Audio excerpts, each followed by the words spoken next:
Bismillahirrahmanirrahim. Assalamualaikum warahmatullahi wabarakatuh. Innal hamdalillah nahmaduhu wa nasta'inuhu wa nastaghfiruh wa na'udzu billahi min shururi anfusina wa min sayyiati a'malina may yahdihillahu fala mudhillalah wa may yudhlilhu fala hadiyalah. Asyhadu an la ilaha illallah wahdahu la syarikalah wa asyhadu anna Muhammadan abduhu wa rasuluh. Allahumma sholli ala Muhammad wa ala alihi wa ashabihi wa man tabi'ahum bi ihsanin ila yaumil. Amma ba'du. Bapak Ibu yang dirahmati Allah, sebelum kita mulai belajar, mari kita membaca doa belajar. Bismillahirrahmanirrahim. Raditu billahi robba wa bil islami dina wa bi Muhammadin nabiyya wa rasulah. Rabbi zidni ilman wa zidni fahman. Amin. Ya, baik Bapak Ibu, kita lanjutkan. Udah 2 kali nih saya nggak hadir. Qadarullah anak saya kemarin dioperasi. Sehat alhamdulillah. Ya. Jadi kita lanjutkan Al-Baqarah ya. 243 244 ya. Boleh Pak siapa yang baca? Pak Adri apa Pak Nur mic-nya?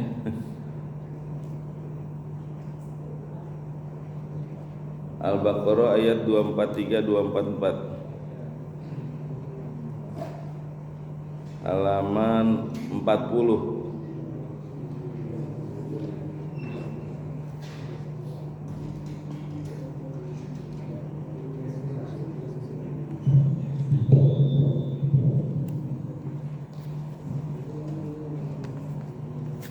A'udzu billahi minasyaitonir rajim. Bismillahirrahmanirrahim.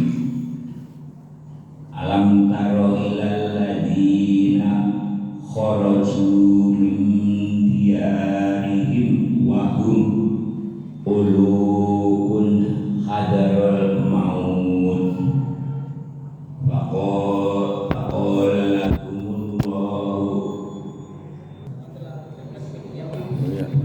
Ya, baik ya Bapak Ibu, kita murojaah apa yang udah dipelajari. Ya, matiin. Udah. Ya. Saya baca ayatnya, Bapak Ibu yang terjemahkan ya. Udah lewat ya. Alam taro, apakah tidak kamu melihat ilal ladzina kharaju, kepada orang-orang yang mereka keluar min diyarihim, dari kampung halaman mereka, wahum ulufun, dan mereka beribu-ribu, hazarul maut, karena takut mati. Faqala lahumullah, maka Allah berfirman kepada mereka, mutu, matilah kalian. Summa, kemudian ahyahum, Allah menghidupkan mereka. Innallaha, sesungguhnya Allah, lazu fadlin, sungguh memiliki karunia alan nas, atas manusia. Walakinna, dan akan tetapi aksaron nas, kebanyakan manusia, la yaskurun, mereka tidak bersyukur. Wa qatilu, dan berperanglah kalian, fi sabilillah, di jalan Allah. Wa'lamu, dan ketahuilah oleh kalian, annallaha, bahwa sesungguhnya Allah, sami'un, maha mendengar, alim, maha mengetahui ya. Kemarin Pak Parmin gak masuk ya? Pantesan gak ada info. Ya, jadi di ayat 243 ya, itu Allah bertanya, alam, nih istifham nih kan, ya, kata tanya ya. Apakah alam tidak, apakah tidak, ini bertanya kepada siapa? Kepada Nabi Muhammad, tapi ini juga berlaku untuk semua umatnya ya. Apakah tidak taro kamu melihat ya. Ini ditujukan kepada Nabi Muhammad dan juga berlaku untuk semua umatnya. Apakah tidak kamu melihat? Nah, di sini melihat menggunakan ro'a, melihat ya. Jadi melihat itu dalam bahasa Arab ada 3 uslub ya, ada 3 pengertian. Yang pertama nazoro, artinya melihat itu. Najoro artinya melihat dengan mata fisik ya. Jadi yang nampak itu kita lihat, itu namanya nazoro, kita melihat langsung. Yang kedua ro'a. Ro'a itu melihat dengan mata ilmu ya. Kayak ini ro'a ya. Jadi melihat dengan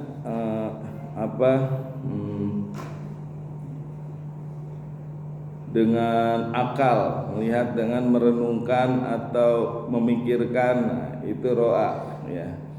Kayak misalkan Muhammadiyah nih, dia kan kalau menghitung hilal ya, itu pakai hisab. Nah itu dia berarti ro'a ya. Artinya apa? Melihat dengan akal, dia hitung. Kalau najroh berarti melihat dengan mata ya. Jadi untuk menetapkan satu Ramadan, 1 Syawal ya, 10 Zulhijjah, nah itu menggunakan Muhammadiyah menggunakan hisab. Jadi dengan melihat dengan ilmu atau akal itu bisa setahun ke depan bisa dilihat, bahkan 10 tahun ke depan pun bisa dilihat gitu. Kalau najroh hanya saat itu yang nampak, yang bisa dilihat ya. Ya padahal dalam hadisnya berpuasalah kalian karena ru'yah. Jadi karena ru'yah, bukan karena najroh. Ru'yah itu karena dilihat dengan akal. Ya, jadi berpuasalah dengan ru'yah, bukan karena najroh. Nah, itu Muhammadiyah dalam menetapkan 1 Ramadan, 1 Syawal, 10 Zulhijjah itu dengan ro'a atau melihat dengan mata ilmu atau dengan mata akal ya, dihitung, bisa dihisab. Itu yang disebut dengan ro'a. Yang ketiga apa? Basoro. Basoro melihat dengan hati. Absoro wal afidah. Ya. Jadi dalam Islam itu ya ada 3 ya uslub ya dalam pengertian melihat. Yang pertama apa? Nazoro. Yang kedua ro'a dengan mata hati dan mata ilmu dan mata akal. Yang ketiga basoro, mata hati ya. Ya itu yang dimaksud dengan melihat. Nah di sini Allah menggunakan ro'a, alam tar, apakah tidak kamu melihat, ila ladzina hajaru ya, kepada orang-orang Bani Israel ya. Ini orang-orang Bani Israel yang keluar min diarihim, dari rumah mereka, diarihim ya, dari kampung halaman mereka, wahum ulubun, dan mereka beribu-ribu jumlahnya, hajarul maut, karena mereka takut ya. Jadi kejadiannya ini ya sebelum Nabi Muhammad diangkat sebagai Rasul. Makanya ini Rasulullah tidak melihat ya, apalagi kita nggak melihat. Ya. Jadi Allah menyampaikan kepada Rasulullah kejadiannya sebelum Rasulullah diangkat menjadi Rasul ya. Makanya Allah menggunakan ro'a karena tidak melihat ya. Kalau melihat itu najoro ya. Nah ini ketika orang-orang Bani Israel ya, itu ada nabi namanya Nabi Hizkil, enggak favorit nabinya ini. Ya, saum, tapi ntar saya ikut nonton. Ya. Tadi sampai mana itu? Ya. Jadi Bani Israel ya, dia karena takut akhirnya pergi keluar meninggalkan kampung halaman mereka. Dan jumlahnya ini banyak, ulufun, ribuan. Jadi di sini dikatakan diarihim, ya. Diar itu artinya rumah, tapi karena bentuk jamak jadi rumah yang kolektif, makanya disebut kampung, kampung halaman atau negeri, ya. Ilalajinah hajaru, mereka ya kepada orang-orang Bani Israil keluar dari kampung halaman mereka, wahum, dan mereka ulufun, ya, jumlah mereka beribu-ribu. Ini ulufun dari alpun, ya. Nah, karena ini jamak jadi jumlahnya nggak kehitung. Ulufun tuh beribu-ribu, kalau alpun kan 1000. Nah ini di dalam tafsir ada yang mengatakan jumlahnya, ada yang bilang 4000, ada yang bilang 8000, ada yang mengatakan 30.000, ya. Itu berbondong-bondong keluar dari kampung halaman karena takut mati. takut mati sehingga dia keluar dari kampung halamannya, ya. Padahal ya kematian itu udah ditetapkan, udah ditakdirkan sama Allah, ya. Dia takut mati, dia pergi dari kampung halamannya malah menuju kepada kematian, ya. Karena di situ Allah mengatakan mana 24. Faqala lahumullah, maka Allah berfirman kepada mereka yang pergi meninggalkan kampung halaman, mutu, matilah kalian, maka mati. Ya, ini artinya kematian itu takdir, nggak bisa dimundurkan dan nggak bisa dimajukan, ya. Dia pergi meninggalkan kampung halaman karena takut mati, ya. Begitu sampai di tempat yang baru malah Allah mematikannya. Faqala lahumullah mutu, maka Allah mematikan mereka, ya. Ini artinya nggak bisa dimundurin dan nggak bisa dimajukan. Kalau udah takdir ya takdirnya gitu. Dan di sini juga ya ini pelajaran ya bagi kita umat Islam, umatnya Rasulullah, ya, bahwa ketika ada satu masalah, ya, atau ini satu kejadian gitu, ya. Nah, kayak ini kan takut mati, ada yang mengatakan karena diserang musuh, ada juga kan ada wabah taun. Nah itu jangan kita meninggalkan negeri kita, ya. Jangan meninggalkan negeri kita, jangan meninggalkan agama kita, tapi ya pertahankanlah, ya. Meskipun nyawa taruhannya, tapi ini matinya mati syahid. Makanya di sini Allah memberi pelajaran kepada mereka, ya. Ketika mereka pergi meninggalkan kampung halamannya, maka ketika sampai di kampung halamannya Allah langsung mengatakan mutu, matilah kalian. Kalau Allah udah bilang mutu, mati, mati. Kalau tinggal mengatakan kun jadi, maka jadi, ya.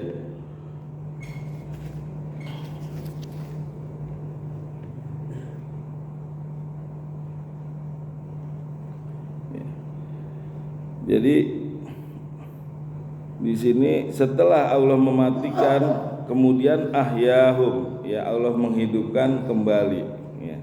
Di sini Allah menggunakan summa. Summa itu kata sambung, ya. Jadi kata sambung ada wa dan fa lalu. Nah ini beda nih, ya. Kalau fa, kalau dan artinya kata yang bersamaan yang tidak bisa terpisahkan, misalnya si A dan B, ya, Amir dan Budi misalnya. Nah itu kata yang tidak terpisahkan. Kalau fa itu lalu, ya, artinya apa? Artinya berurutan dan langsung, ya, langsung dilakukan dan jaraknya dekat. Nah itu fa.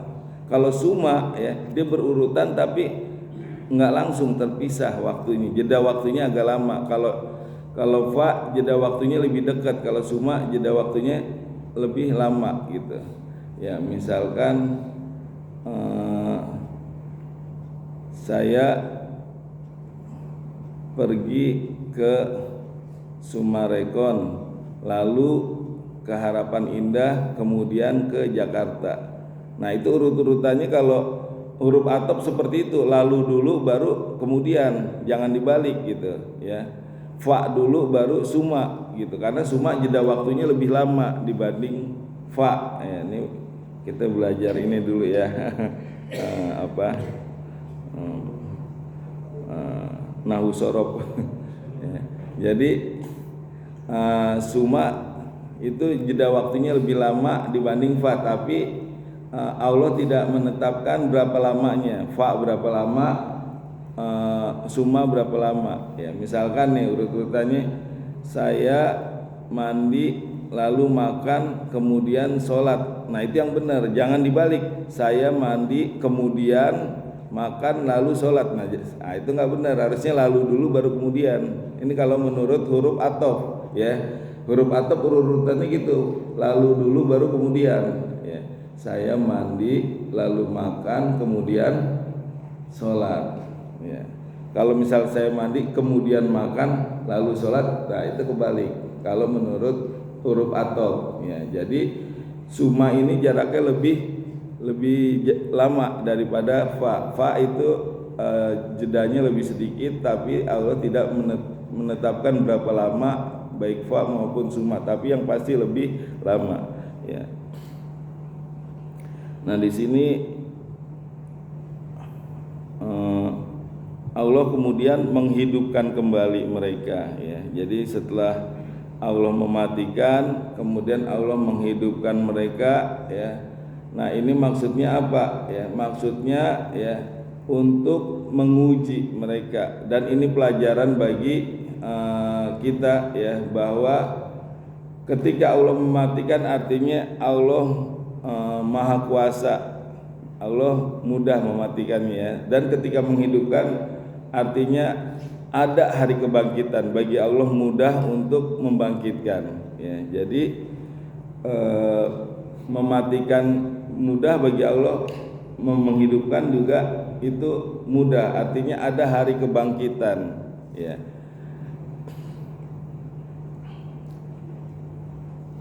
Dan ini kejadian ini ya ketika Bani Israel itu pergi berbondong-bondong ya, meninggalkan kampung halamannya karena dia takut ya, takut mati. Ini ada apa beda pendapat nih. Yang pertama ulama mengatakan takut mati karena dia diserang sama musuh yang negerinya lebih kuat daripada mereka gitu ya. Kayak misalnya Palestina nih, lemah kan, diserang sama yang lebih kuat, senjatanya banyak gitu. Nah, akhirnya dia meninggalkan kampung halamannya. Itu pendapat yang pertama. Pendapat yang kedua, kenapa mereka meninggalkan kampung halamannya? Karena mereka negerinya dilanda dengan penyakit taun ya. Maka dia meninggalkan kampung halamannya ya. Padahal kan Rasulullah mengatakan apabila ada satu wabah di satu negeri dan kamu ada di dalamnya, maka janganlah kamu meninggalkan negeri itu ya. Dan apabila di negeri yang kita mau tuju itu ada satu wabah ya, maka janganlah kita menuju ke negeri itu. Nah, seperti itu ya. Tapi ini justru malah meninggalkannya ya. Nah, maka ketika mereka meninggalkan, maka disitulah Allah murka. Nah, kemurkaan Allah ketika dia meninggalkan negerinya ya, dan dia nggak membela negerinya dan nggak membela agamanya, maka itu ada kemurkaan di situ. Ya.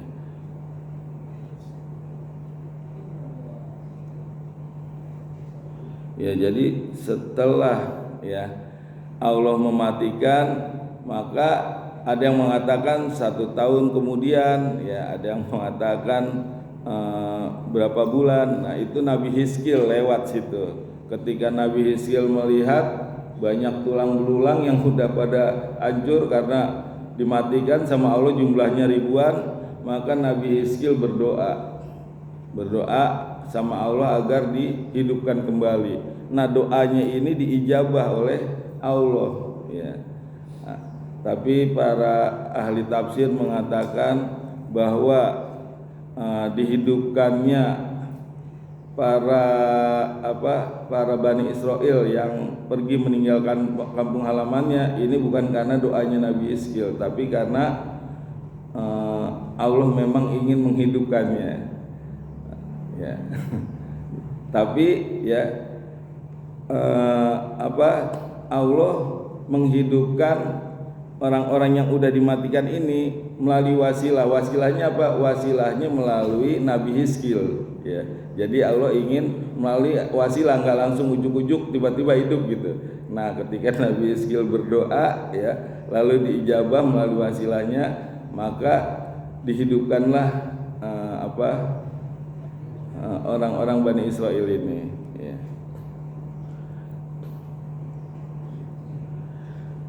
Ya jadi kematian ini sebenarnya pelajaran ya, bahwa kematian ini ya itu sudah ditetapkan oleh Allah ya.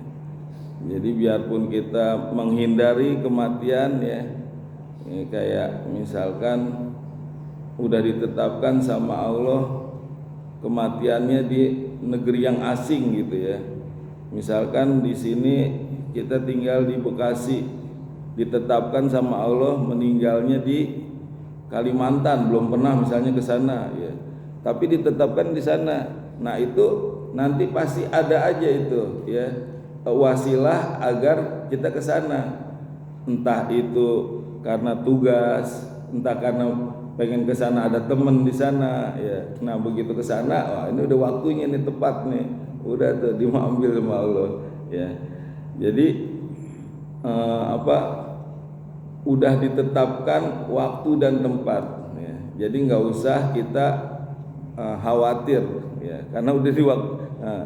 Yang pertama, nggak usah takut dengan kematian, karena kalau udah waktunya ajalnya nggak akan bisa dimajukan dan nggak bisa dimundurkan. Yang kedua juga jangan terlalu berani ya, jangan terlalu berani, maksudnya udah ada takdirnya, udah ditentukan gitu. Terus ada sekumpulan harimau di situ, kita samperin, nah itu juga bunuh diri, itu konyol. Ya, jadi artinya kita nggak perlu takut berlebihan dan juga nggak perlu terlalu berani berlebihan. Ya. Ini di surat Ali Imran ya, surat Ali Imran ayat 154. Coba surat Ali Imran.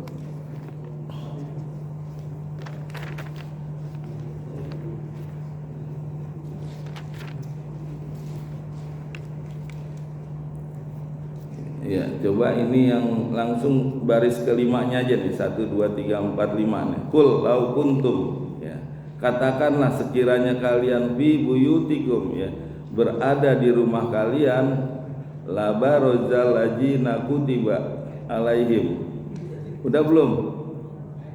Ayat 154 yang baris kelimanya langsung coba. Udah. Kul lau kuntum. Udah.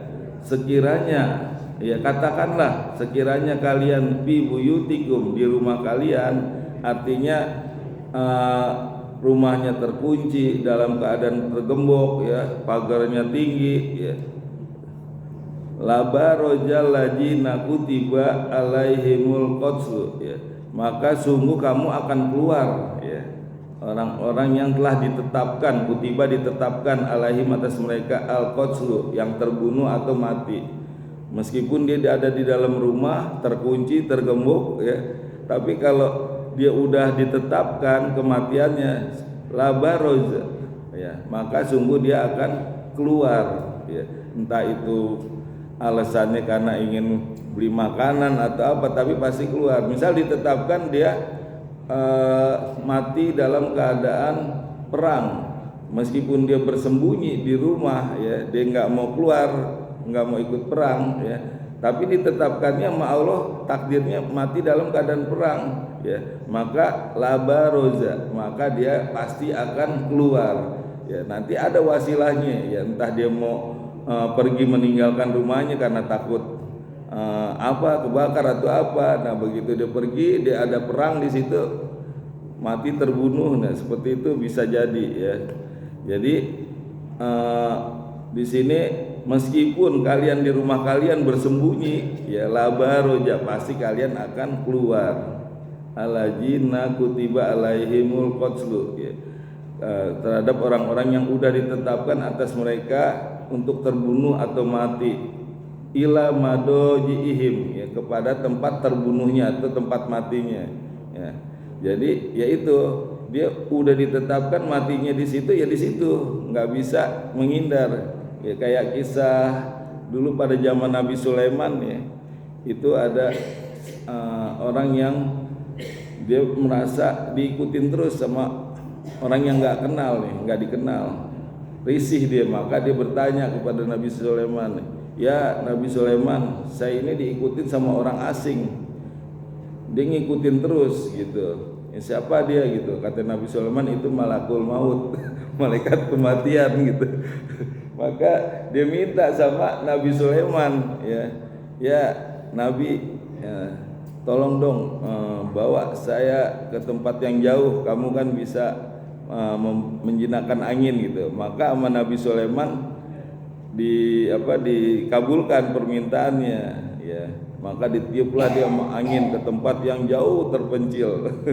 Ya. Nah, begitu dia sampai sana, ternyata malaikat mautnya udah di sana dan emang udah ditakdirkan kematiannya di sana. Bahkan sebelum dia nyampe, malaikat maut udah nunggu duluan di sana. Nah, jadi pasti, ya, itu udah ditetapkan, pasti udah ada takdirnya. Jadi nggak usah khawatir, ya. Kalau emang udah matinya di sono, kita takut satu negeri ini ninggalin, nggak tahu malah di sana dimatiin sama Allah beribu-ribu. Ya, itu udah takdirnya, nggak bisa dihindari, ya. Wallahu alimun bijati sudur, dan Allah mengetahui apa yang ada di dalam dada kalian. Tadi ini waliyab betali Allah, dan Allah tujuannya untuk menguji mafi sudurikum, apa yang ada di dada kalian, waliyumahiso, dan untuk mensucikan mafi kulubikum, apa yang ada di hati kalian. Ya, jadi Allah mematikan, menghidupkan, tujuannya untuk menguji, dan ini pelajaran bahwa Allah itu maha kuasa, ya, bisa mematikan, dan Allah juga bisa membangkitkan. Artinya hari kebangkitan itu pasti ada dan mudah bagi Allah, seperti itu, ya. Dan kalau kita belum waktunya, ya, mati, itu nggak akan mati, ya. Biarpun itu dikecebur ke jurang atau ditembak, kalau belum waktunya nggak akan mati, ya. Karena apa? Karena ada malaikat yang menjaga kita. Allah perintahkan. Ini ada di surat Ar-Rod, surat 13 ayat 11, ya. Itu menjaga kita, ya.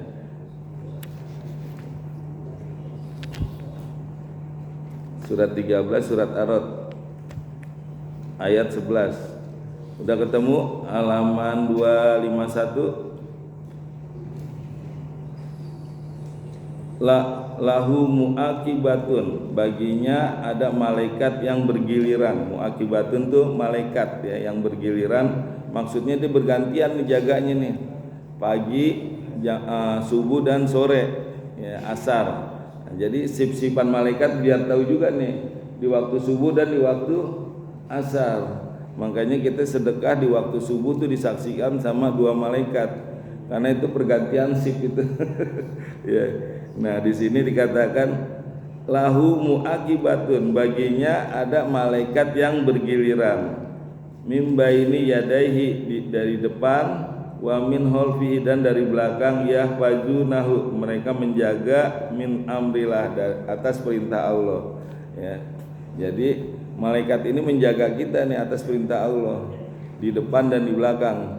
Jadi kita dijaga sama malaikat berapa setiap hari? 8. malaikat yang di depan di belakang, terus malaikat yang kanan kiri rokib atid, terus itu satu sip, nanti 2 sip 4 lagi subuh dan asar, berarti tiap hari dijaga sama 8. Berarti banyakkan malaikatnya ya sama ininya manusianya. Kalau satu manusia dijaga 8 malaikat, kalau 10 miliar berarti dikali 8 aja itu jumlah malaikat yang jaga kita doang tuh. Ya, Masya Allah. Ya, jadi itu nggak usah khawatir, tapi juga jangan terlalu berani kayak tadi ada kumpulan harimau kita samperin, itu juga nggak boleh. Ya meskipun nyawa udah ditakdirkan. Kalau misalkan nih ada bis ya rombongan kecebur jurang, terus mati semua cuman satu yang hidup, itu bukan karena yang satu ini sakti, tapi emang belum waktunya. Malaikat jaga dia ya, semuanya pada mati, satu doang yang hidup ya, itu bukan berarti wah ini sakti nih orang. Tapi karena emang belum waktunya dijaga sama malaikat, karena ada malaikat yang selalu menjaga di depan dan di belakang kita ya, meskipun ya itu dalam keadaan kayak siapa ya, Hercules ya, ditembak berapa kali nggak mati. Belum waktunya emang. Ya, kalau udah waktunya ya udah, biarpun duduk diam juga bisa mati itu, nggak bisa ditembak. Ya, ya kita kembali lagi ke Al-Baqarah ya, ke 244.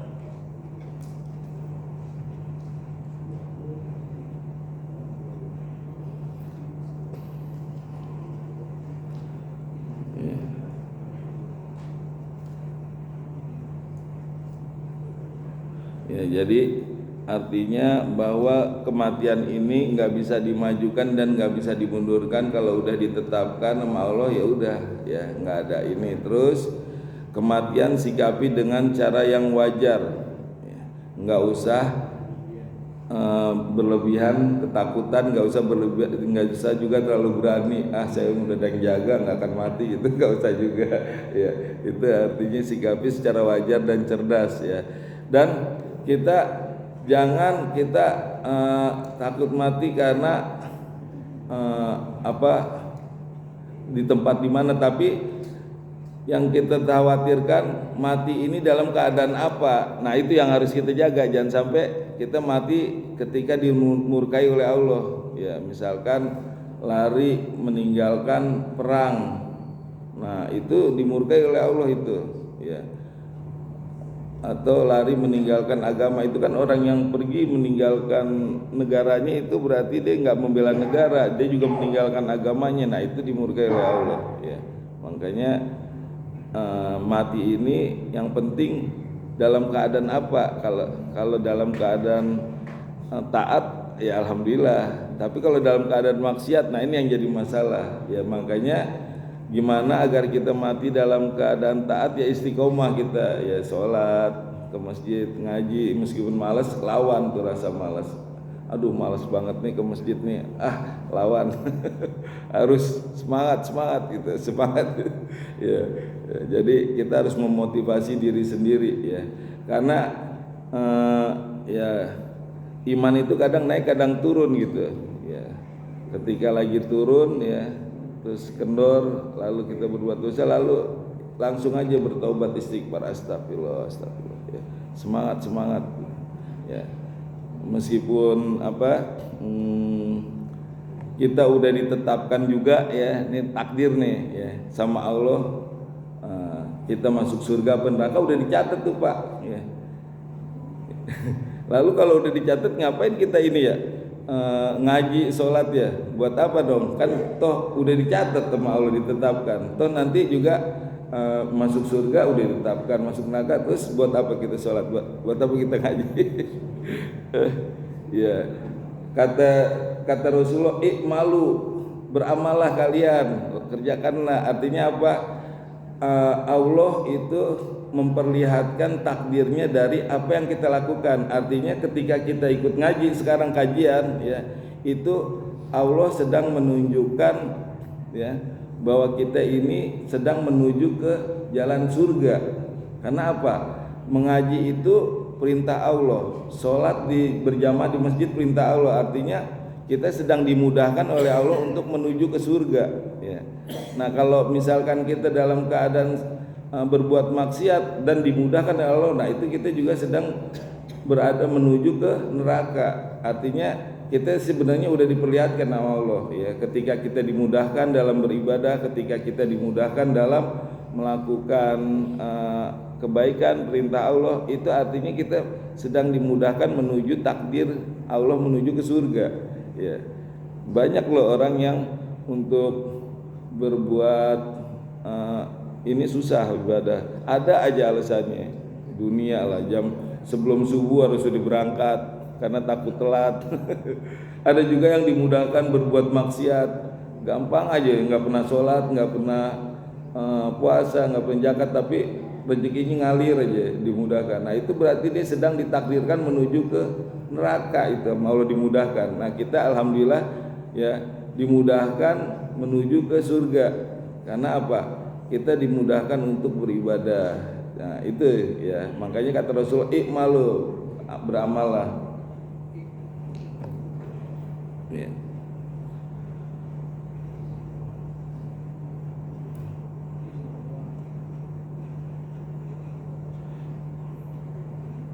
Lalu 243 wa ulufun ahadun faqala lahumullah mutu summa ahyahum. Kemudian Allah menghidupkan, ya tujuannya apa? Ini sebagai pelajaran bahwa Allah sangat mudah menghidupkan dan mematikan, dan hari kebangkitan itu ada. Karena ada orang juga yang nggak percaya dengan hari kebangkitan, itu cuman angan-angan. Apa kamu pernah ngalamin yang ngomong gitu kan? Ada itu. Itu kan angan-angan gitu. Coba kalau yang udah pernah cerita kayak gimana. Ya, itu orang yang nggak percaya ya. Innallaha lazu fadlin ala nas ya. Sesungguhnya Allah sungguh mempunyai karunia ala nas, kepada atas manusia. Jadi Allah menghidupkan mati itu ada karunia dari Allah. Walakin dan akan tetapi aksaronas, kebanyakan dari manusia la yaskurun, mereka tidak bersyukur ya. Jadi kalau berkaitan dengan ayat ini, mereka nggak bersyukur karena apa? Karena mereka ketika ada musuh, mereka meninggalkan negaranya, itu sebagai tidak bersyukur ya. Meninggalkan agama berarti layas kurun. Ketika apapun yang terjadi harusnya kita hadapi, yaitu bersyukur namanya.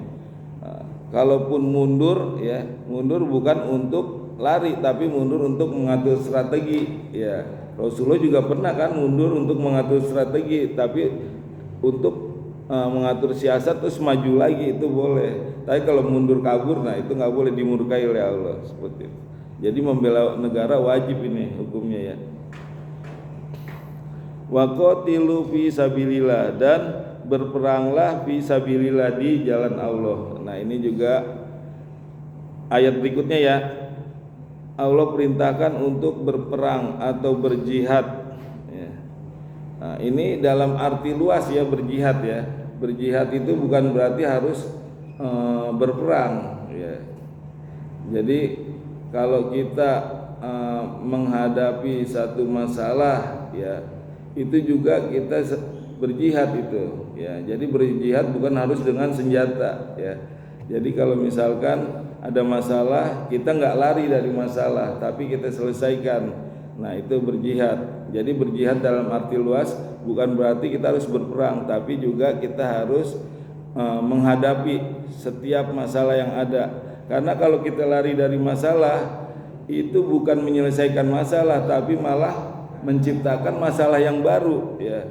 Misalkan suami istri ribut ya, lalu suaminya kabur meninggalkan istrinya, ini enggak menyelesaikan masalah tapi malah menambah masalah ya.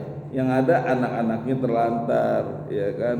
Nah, terus jadi omongan bagi tetangga-tetangga, bagi keluarganya juga tambah susah ya. Artinya apa? Berjihad itu ya bukan hanya perang, tapi juga dalam arti luas ketika menghadapi masalah, ya bukannya kita lari dari masalah, tapi kita hadapi masalah itu dengan cara yang cerdas, ya.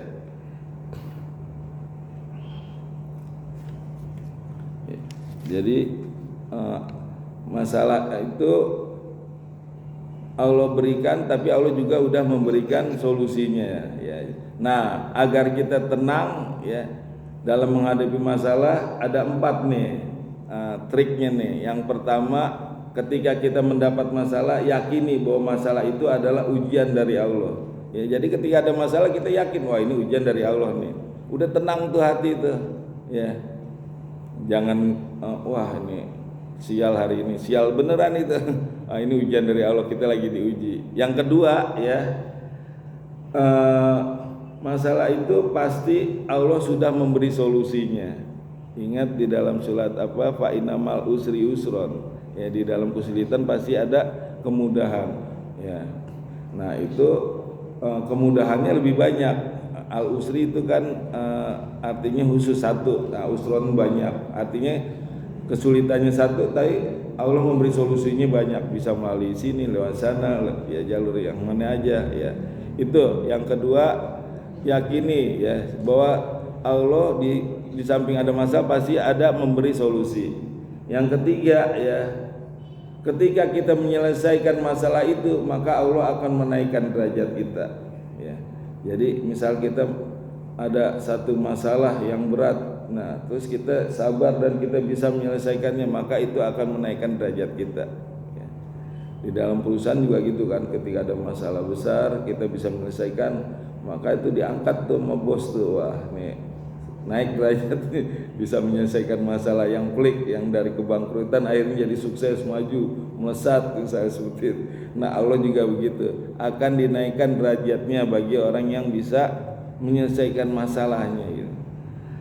Lalu yang keempat, yakinlah, ya, bahwa masalah itu akan bisa diselesaikan, ya. Kalau kita sendiri nggak yakin, gimana kita bisa menyelesaikan masalah, ya. Nah, kalau yakin, insya Allah, ya, semua masalah bisa kita selesaikan. Bahkan kalau menurut medis, ya, ketika kita ada masalah secara medis nih, maka hiruplah napas dalam-dalam melalui hidung, keluarkan dari mulut. Kalau belum bisa tenang juga duduk sambil minum, ya. Itu teori medis seperti itu. Bahkan hipnoterapi juga seperti itu, tarik napas dalam-dalam, keluarkan dari mulut, ya. Nah, itu agak tenang, ya. Ya, ini salah satu solusi aja untuk ketenangan. Jadi setiap orang pasti ada masalah dan masalahnya itu berbeda-beda. Dan kalau misalkan ada yang mengaku ini orang berat banget masalahnya, Allah lebih tahu, ya, bahwa dia diberi ujian yang berat ini karena Allah tahu dia sanggup, karena Allah nggak akan menguji seseorang melebihi dari kemampuannya. Ya mungkin kalau kita kena sakit dikit aja ngeluhnya kenceng banget, ya. Nah kalau dia dikasih ujian yang berat, diem aja, nah itu berarti Allah tahu bahwa dia bisa diuji dengan hal-hal yang berat, gitu. Allah mengetahui. Waktunya masih lama, ya? Ya. Ya udah dikit lagi deh.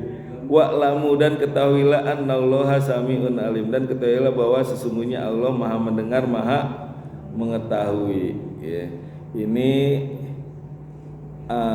sebenarnya sebagai apa, ya, motivasi buat kita, ya, bahwa ketika kita ada masalah lalu kita bisa menyelesaikannya dan kita meresponnya dengan baik, maka Allah Maha mendengar dan Allah Maha melihat apa yang kita kerjakan, ya. Nah, jadi ini motivasi, apapun yang kita lakukan Allah Maha mendengar, Allah Maha melihat, ya. Ketika kita menghadapi masalah, kita meresponnya dengan baik, ya, dengan sabar, tawakal, dan kita bisa menyelesaikannya dengan baik, itu Allah Maha mengetahui. Artinya apa? Akan dicatat sebagai amalan ganjaran pahala. Dan ini juga sebagai ancaman. Ancamannya apa? Ketika kita nggak peduli ya, dengan masalah, ketika kita lari dari masalah, meninggalkan negara, tidak membela negara, meninggalkan agama, ya ketika ditekan dengan kekuasaan, diancam dengan ekonomi. Ya, ada yang mengatakan belajar dulu IPA, tapi kok yang diuji ekonomi terus sih. Ya kebanyakan ujiannya ekonomi ya. Padahal dulu belajar IPA ya.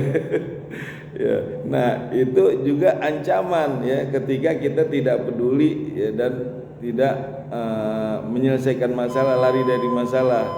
Ancamannya apa?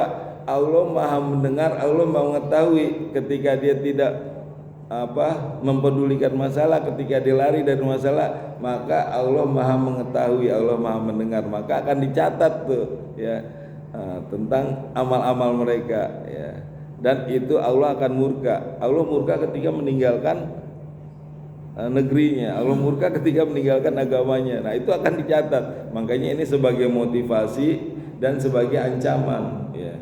Ketika Allah mengatakan Sami'un Alim, Maha mendengar, Maha mengetahui, itu sebagai motivasi dan sebagai ancaman. Dan Allah selalu memadukan tuh ya antara motivasi dan ancaman tuh ya.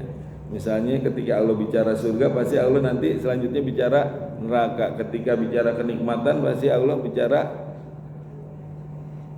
azab ya. Karena apa? Karena sifat manusia. Sifat manusia apa? pengen seneng takut celaka, pengen bahagia takut sengsara. Makanya ya Allah padukan ya, ketika pengen bahagia maka ikutilah perintahnya, tapi kalau mau sengsara ya silakan. Nah, kalau takut sengsara jangan berbuat macam-macam ya, seperti itu. Jadi sifat manusia pengen bahagia takut sengsara, pengen senang takut celaka ya. Bahkan manusia lebih cenderung pada rasa khawatir, rasa takut ya. Coba misalkan nih, kalau kita disuruh ngambil uang 100 juta ya, suruh nyebur ke laut, kira-kira berani gak? Kalau suruh wah daripada mati mendingan gak usah dah, pasti berpikirnya gitu ya. Tapi kalau misalkan kita diancam, ditembak, kalau nggak nyebur mati tembak, lebih milih nyebur daripada ditembak. Nah, jadi manusia lebih takut dengan ancaman. Makanya ya Allah selalu memberikan motivasi dan ancaman. Motivasi ya, kalau kamu ini berbuat baik maka akan dicatat kebaikannya dan ganjarannya surga. Kalau dia nggak melakukan, ancamannya neraka. Seperti itu ya. Saya rasa cukup ya. Silakan kalau ada yang mau nanya. Assalamualaikum warahmatullahi wabarakatuh. Waalaikumsalam warahmatullahi wabarakatuh. Suatu yang menarik bagi saya dengan goib, kalau nggak jin yang sekarang malaikat. Jadi yang saya tanyakan ada 3 pertanyaan mengenai malaikat. Bapak tadi saya jelaskan, Bapak menjelaskan bahwa malaikat jumlahnya lebih banyak. Yang saya tanyakan, manusia itu kan berkembang dari sedikit banyak berkembang ya. Nah, terus malaikat itu diciptakan langsung banyak sesuai dengan nanti Allah itu paling banyak manusia berapa, atau diciptakan lagi setelah manusia sesuai dengan perkembangan manusia. Pertanyaan kedua Pak, ini mengenai tugas malaikat. Tugas malaikat ada yang harian, ada yang kadang-kadang, dan bahkan ada yang sekali seumur dunia itu hanya 2 kali, seperti malaikat Israfil yang menurut trompet. Nah, selama tidak ada tugas itu, kira-kira malaikat itu pada ngapain?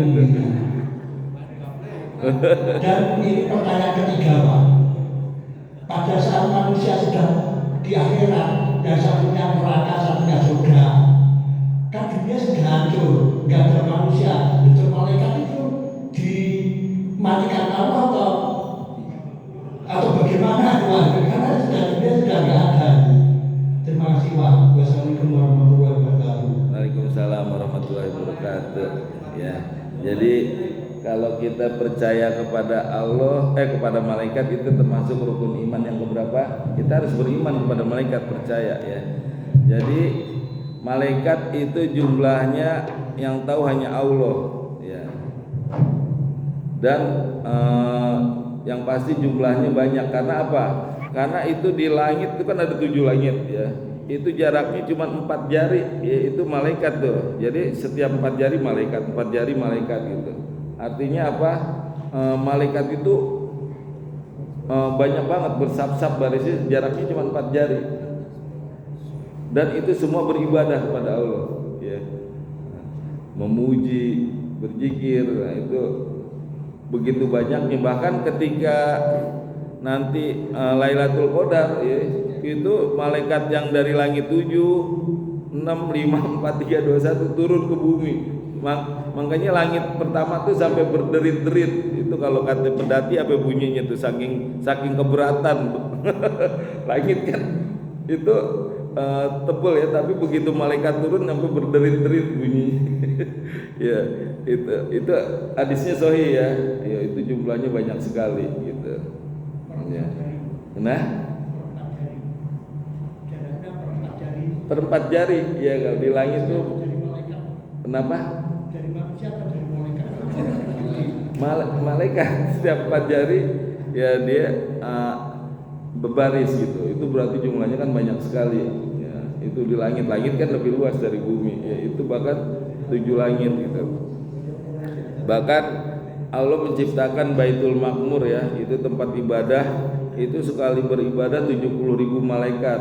Begitu udah beribadah dia keluar nggak balik lagi, gantian itu setiap hari begitu. Berarti jumlahnya kan banyak sekali.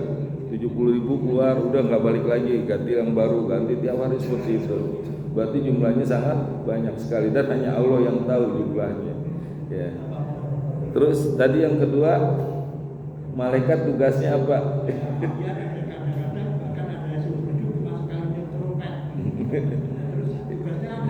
Iya, ya. Nah ini juga kita dalam penyebutan malaikat ya itu juga harus benar. Kayak malaikat Israil nggak ada itu di dalam Al-Quran. Adanya malakul maut. Malaikat Ridwan nggak ada itu. Adanya malaikat penjaga surga. Tapi kalau malaikat Malik ada. Ya. Nah, jadi cuman ada di sini aja nih di Indonesia ya malaikat Israil. Di Al-Quran malaikat malakul maut ya. Nah tugasnya ya beribadah ya. Jadi ketika malaikat Israfil ditugaskan oleh Allah untuk meniup sangkakala, itu udah langsung taruh di mulutnya Pak. Ngebayangin ntar kalau batuk gimana gitu. Enggak ya. Jadi malaikat itu taat banget dan dia melihat ke atas ya, kan di ars ya. Ars kan tempat Allah, dia melihat ke atas. Jadi ketika dengar perintah langsung itu udah nyiapin itu di mulutnya trompet gitu, dan melihat ke atas selalu. Kalau misalkan udah turun perintah udah nggak ditunda-tunda ya, seperti itu. Terus apa lagi yang ketiga, tugasnya ngapain kalau udah ini ya? Ya. Ya itu beribadah kepada Allah. Ya. Kenapa?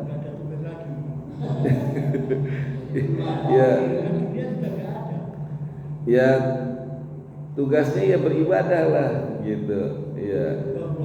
Iya tugas ada ya. Jadi beriman kepada malaikat itu kita harus percaya, dan malaikat itu selalu beribadah ya. Kayak malaikat Jibril udah nggak ada nabi, karena nabi terakhir Nabi Muhammad, tapi dia selalu beribadah, berzikir pada Allah ya.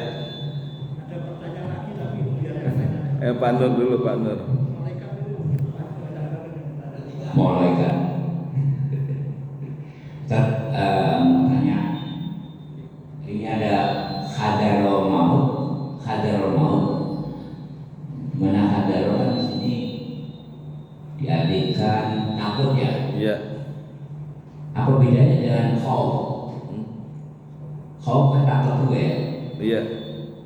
Perbedaan atau penggunaan ini ya? Ya artinya sama-sama takut, tapi ini takut hajarol, takut dengan kematian, dengan fisik yang kelihatan. Khauf tuh khawatir, ya artinya khauf, ya cemas, ya seperti itu. Kalau ini takut dengan dilihat fisiknya gitu, seperti itu, ya. Udah cukup nih. Oh, Pak Anto dulu mau nambahin, Pak Anto.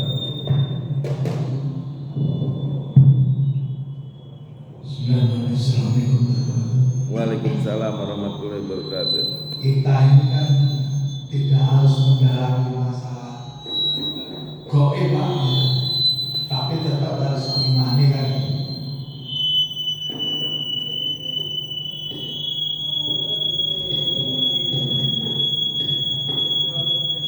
Matiin dulu.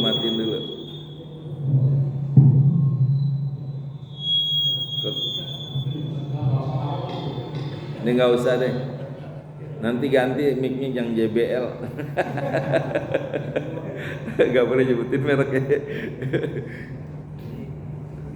Pak, ini kan kalau kita bicara tugas malaikat, Ya, setelah manusianya tadi sudah meninggal, jadi malaikat kan sudah pensiun. ya. Jadi malaikat yang menjaga saya, Mm-mm. saya meninggal, sudah pensiun. Jadi kalau malaikat yang masih hidup, yang menjaga ini, dan ataukah malaikat yang 4 kali manusia itu sebanyak itu apakah itu apa itu manusia yang diawasi mati, nah malaikat juga ikut game juga tuh Pak. Nah, supaya tidak apa itu tidak terlalu banyak malaikat yang ada itu kira-kira seperti apa itu Pak? Tapi yang penting kan kita harus mengimani yang gaib kan itu Pak. Iya. Barang itu sementara itu aja Pak. Makasih Assalamualaikum. Waalaikumsalam warahmatullahi wabarakatuh, ya. Jadi ketika tugas malaikat yang jaga manusia, yaitu manusianya mati, udah ada lagi di kubur tuh Pak yang ini yang nungguin tuh malaikat tuh. Jadi dioper tuh ya, dari malaikat yang jaga ke malaikatul maut, ya, dari malakul maut dioper lagi ke munkar dan nakir itu. Jadi malaikat banyak Pak, ya udah ada yang nungguin lagi. Nah terus sekarang kita balik ya. Nah selama belum ada yang mati, tugasnya ngapain nih malaikat munkar nakir gitu, harusnya dibalik lagi ya kan. Kalau ini kan kalau udah nggak ada, tugasnya apa? Sekarang dibalik, sebelum ada yang mati tugasnya apa? Nah tugasnya adalah beribadah kepada Allah Pak, ya. Jadi tidak dimatikan Pak.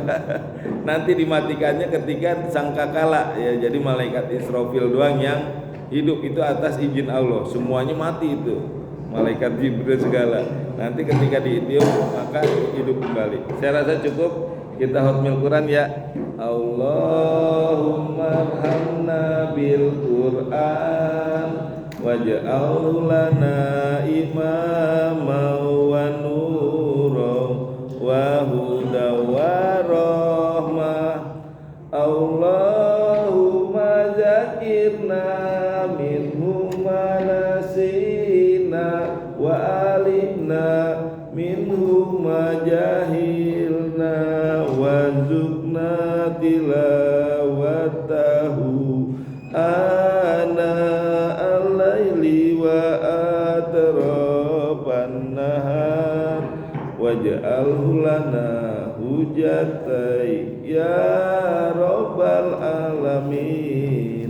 Ya Allah, berikanlah kami ilmu agar bisa membaca dan menghafal Al-Quran dengan baik dan benar. Ya Allah, berikanlah kami ilmu agar bisa memahami dan mengamalkan Al-Quran dengan baik dan benar.